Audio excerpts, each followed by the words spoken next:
Welcome to the third and final part of my series on the US midterms, where we shall be looking at the results. After all the ballots were counted, what people thought would happen, happened. The Democrats took the House, whilst the Republicans actually gained seats in the Senate. The divide between the two chambers was something many political pundits took note of on the night, with some saying it's like we have a planet House and a planet Senate. Now let's look at some notable races. In Texas, Ted Cruz was re-elected to the Senate, but not without fierce opposition from Beto O'Rourke. Cruz raked in 52% of the votes, compared to O'Rourke's 48%. However, O'Rourke managed to win 100,000 more votes than Hillary Clinton did in the state back in 2016. It is becoming clearer that one day soon, Democrats could rely on Texas to win elections. In Florida, it was a slightly different story. Despite polls suggesting Democrat Andrew Gillum easily taking the governorship, Republican Ron DeSantis won more votes. One likely factor as to this inaccuracy was how it was heavily raining in Florida on election day. Many studies have shown that more liberally minded voters are less likely to turn out to vote if the weather is sour. So by sheer coincidence, Gillum's base didn't vote. Both candidates are separated by a mere 0.4%, triggering an automatic recount. As of the time of writing, it is unknown if DeSantis remains the winner or if Gillum has luck on his side.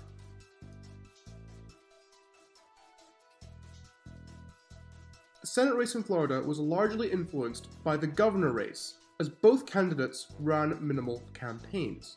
Incumbent Republican Governor Rick Scott closely won that race against former astronaut Bill Nelson, who has held the seat since 2001.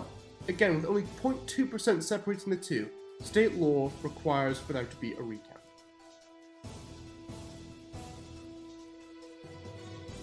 Georgia's governorship was another tight race. Republican Brian Kemp won 50.2% of the vote, against Democrat Stacey Abrams' 48.8%. Prior to the vote, there were numerous controversies about voter ID laws, resulting in many non-white voters not being able to cast their ballots. Outraged, Abrams refused to concede and pushed for a recount. A week later, Abrams did eventually concede, giving the election to Kemp. Overall, the diversity of the newly elected officials was something many pundits took note of.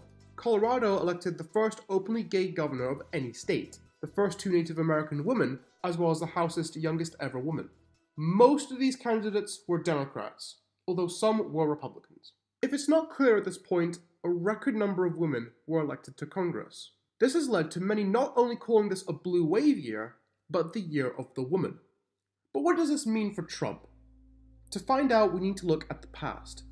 Halfway through Obama's first term in 2010, his party, the Democrats, faced huge losses to the hands of the Republicans. That year was largely regarded to be a red wave. 2 years later, in 2012, however, Obama was re-elected with a majority of votes. So just because the opposition party wins the midterms, doom is not entirely spelt for the sitting president. Many other factors have to be considered as well in order to accurately predict the 2020 election. These include factors such as the economy, which most Americans currently feel is very strong. However, the newly Democratic-controlled House will have a great deal of influence over Trump. Like how the Republicans forced Obama to cut taxes, the Democrats can push some of their more liberal policies towards Trump. For example, higher taxes on the top 1% of earners, a higher federal minimum wage, and universal health care. The House also holds subpoena power, meaning it has the ability to call for investigations into federal officials, which they will no doubt use on Trump. However, the country is still very divided. An overwhelming majority of women voted Democrat, whilst the opposite is true for men who mainly voted Republican. Even the Democrats are split between their more progressive wing and their centrist wing. Nancy Pelosi, who served as Speaker of the House between 2007 and 2011, is unlikely to be reappointed as Speaker despite leading the Democrats in the House since 2003. This is due to large numbers of Democratic representatives saying they will not vote for her. Overall, these midterms have left us with more questions than answers about America's future. Many have been describing this as concrete proof of America's civil Cold War. That term could not be more true right now.